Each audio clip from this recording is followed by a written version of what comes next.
So another topic that we like to have around the office and we talk about is the impossible dream, the impossible ask.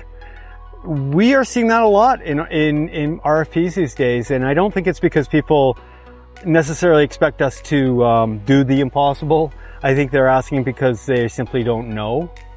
So I want to talk a little bit more about that. If you actually go to a web shop and you say to them, look, I want you to build this website. It's got to be perfect. It's got to be the answer to all of our dreams. The chances of them delivering you that right off the bat, they go off and they build something, are practically nil. Can they build you a good starting place, which you can build upon by taking real world data and iterating on it? Absolutely.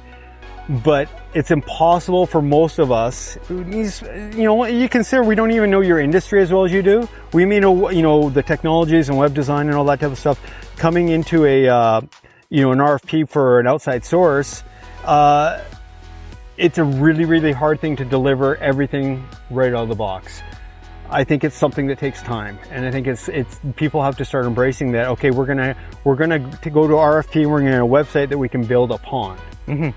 And I don't want to fault the agency, but what you'll if you don't have that ask defined, or if you don't understand that the website launch is just the beginning, and once you get actual user data, that's where you start to actually make a difference. Yep.